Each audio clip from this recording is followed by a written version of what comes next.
Hi there. Thanks for visiting my India page. I am really excited to go back to India this year. It'll be my third trip, and man, I am so excited to see what God has in store for not just myself, but for our team as well as the people we will encounter.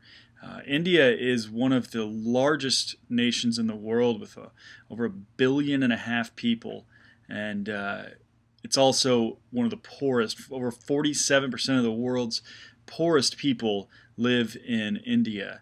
We're going to be visiting Andhra Pradesh. It's in southern India, and most people there live in villages, totally disconnected from the world. It's straight up National Geographic stuff. The crazy thing is, most of those people there have never heard the gospel at all. They've never heard who Jesus is. They don't even know that name. And most of the people there are all Hindu or some Buddhist, some Muslim, and they're in desperate need of hearing the gospel. And in addition to being in desperate need of hearing the gospel, they're in desperate need of water. Most of these villages we'll be visiting have no fresh water, and we'll be bringing them water wells to really provide water for an entire village, as well as some other things we're going to be doing are 3-day VBS for literally over 1,000 orphans, probably up to 2,000 even. Last time it was about 800. That was a weather issue. We also will be providing medical camps and food for thousands of people in villages, and the whole time we'll be sharing the gospel through that and through the way we love. We'll be doing outreach crusades at night. The outreach crusades are really an opportunity that is nothing more than just sharing the gospel, which I guess is everything. It'll be an opportunity for people who have never heard of Jesus to hear of him, and to an opportunity to follow him. And the great thing about Harvest India, that's the group we go with. They're called Harvest India.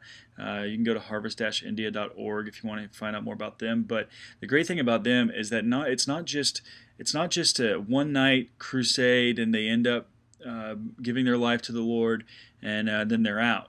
They actually, what they do is in the villages we go to, and that we get to share the gospel in, that people give their lives to the Lord that day. The next day, literally the next day or within the next week, they plant a church there. So they will plant. So we'll go to a little village, and they'll 250 people in one time that have never heard of Jesus will hear of Jesus and follow him that day. And within the next week, there's a pastor from their Bible college in that village leading their church. It is a phenomenal thing that they do. That was something that I was hung up on at first, is what do they do with the follow-up? How do they follow up these people? And that's how they do it. It's a beautiful picture. And anyway, so I need your help. I really need your help financially and through prayer to get there and to be just making God's name glorious, and to really do something great for the kingdom of God in the people and to the people that are far from him and that he misses most. So if you would please partner with me financially, I would be so much obliged. There are different amounts you can choose, or you can choose an amount of your own and just put it in there, and I'll keep you updated as much as I possibly can while we're on the trip, as well as a definite update when we get back. So thank you so much, and I look forward to partnering with you to make an entire impact, a huge impact rather, on an entire village, on an entire city, even on the other side of the world. So I appreciate it. Talk to you later.